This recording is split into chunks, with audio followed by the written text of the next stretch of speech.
नमस्कार.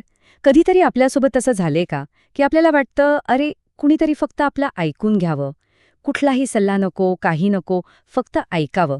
आज आपण याच साध्या पण खरं तर खूप खोलवर परिणाम करणाऱ्या विनंतीबद्दल बोलणार आहोत. कृपया ऐका. खूप साधे शब्द आहेत ना, पण या 2 शब्दांच्या मागे ना एक खूप मोठी अपेक्षा लपलेली असते. आपण ती हाक ऐकतो खरी, पण ती आपल्यापर्यंत पोचते का? हा खरा प्रश्न आहे. आणि आणि इथेच सगळा मुद्दा आहे. ऐकणं आणि खरं ऐकून घेणं यात जमीन आसमानाचा फरक आहे. आपण बहुतेक वेळा फक्त शब्द ऐकतो, नाही का? पण त्या शब्दांमागच्या भावना, त्यांचं काय? चला तर मग हा फरक नेमका काय आहे, तोच आज आपण समजून घेऊया. ठीक आहे. तर सुरुवात करूया त्या क्षणापासून, जेव्हा कोणीतरी आपल्याला म्हणतं, "अरे, फक्त माझं ऐकून घे." पण आपण त्याचा अर्थ पूर्णपणे वेगळाच घेतो. बघूया तरी हा गैरसमज होतो तरी कसा? हे आपल्या सगळ्यांबरोबर घडतं नाही का? आपल्याला फक्त मन मोकळं करायचं असतं. बस, कोणीतरी शांतपणे बसावं आणि आपलं ऐकून घ्यावं, एवढीच तर अपेक्षा असते. पण समोरून काय येतं? लगेच सल्ल्यांचा भडीमार सुरू होतो. फरक बघा किती मोठा आहे. एकाला फक्त आपल्या भावना व्यक्त करायच्या आहेत आणि दुसरा माणूस काय करतो?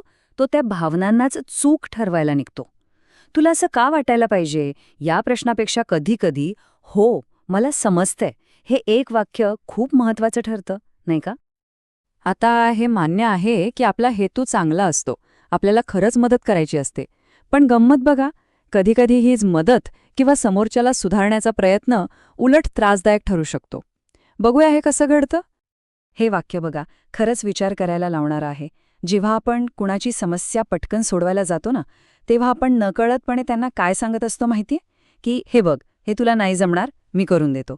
आणि या एका गोष्टीमुळे त्यांचा आत्मविश्वास कमी होतो आणि ते स्वतःला कुठेतरी कमी समजू लागतात. म्हणजे मग काय होतं?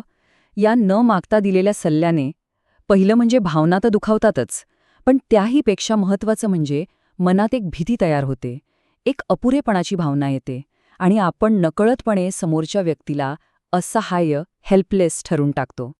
आणि ही गोष्ट लक्षात ठेवणं खूप खूप महत्वाचं आहे. एखादी व्यक्ती निराश असू शकते, डगमगू शकते, पण ती असहाय्य नक्कीच नसते. तिच्यात पुन्हा उभं राहण्याची ताकद असते. आपल्याला फक्त तिला थोडासा आधार द्यायचा असतो, तिची काठी बनायचं नसतं. मग यावर उपाय काय? उत्तर खरं तर खूप सोपं आहे. फक्त स्वीकार. चला बघूया, फक्त समोरच्याच्या भावनांचा स्वीकार केल्याने कसा चमत्कार घडू शकतो. हा विचार किती सुंदर आहे ना. म्हणजे जेव्हा आपण समोरच्या व्यक्तीच्या भावना, त्या आपल्याला कदाचित पटत नसतील, अतार्किक वाटत असतील, पण तरीही त्या जशा आहेत तशा स्वीकारतो ना, तेव्हा खरी गंमत होते. तेव्हा ती व्यक्ती स्वतःला समजून घ्यायला सुरुवात करते. मग तिला आपलं म्हणणं कोणाला पटवून देण्याची गरजच उरत नाही. ही प्रक्रिया किती सोपी आहे बघा. स्टेप 1, जी भावना आहे ती स्वीकारा. स्टेप 2, ती भावना कुणालाही पटवून देण्याचा प्रयत्न सोडून द्या. स्टेप 3, त्या भावनेच्या मुळाशी जाण्याचा प्रयत्न करा. आणि मग बघा, उत्तरं आपोआप मिळायला लागतात, कुठल्याही सल्ल्याशिवाय. बरं, आता आपण एका अशा उदाहरणाकडे वळूया, जे खरं ऐकणं म्हणजे काय हे आपल्याला अगदी सोप्या शब्दात समजावून सांगेल. प्रार्थनेचं उदाहरण किती परफेक्ट आहे नाही का? विचार करा, आपण देवाकडे प्रार्थना करतो, तेव्हा तो फक्त ऐकतो. तो आपल्याला सल्ला देत नाही किंवा आपल्यासाठी निर्णय घेत नाही. तो आपल्याला आपला मार्ग स्वतः शोधण्याची संधी देतो. खरं ऐकणं म्हणजे हेच तर आहे. फक्त सोबत असणं, हस्तक्षेप न करणं. आता आपण येतोय शेवटच्या टप्प्याकडे.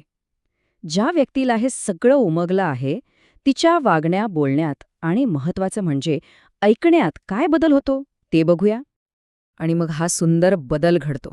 ज्याला खरं ऐकणं म्हणजे काय हे कळतं, तो आता इतरांचंही तितक्याच शांतपणे ऐकून घ्यायला तयार होतो. तो आता म्हणतो, "ठीक आहे, आता तुझी पाळी आहे, बोल, मी ऐकतो." म्हणजे बघा, एका साध्या विनंतीपासून सुरू झालेला हा प्रवास एका खऱ्या, सुंदर संवादाची सुरुवात ठरतो.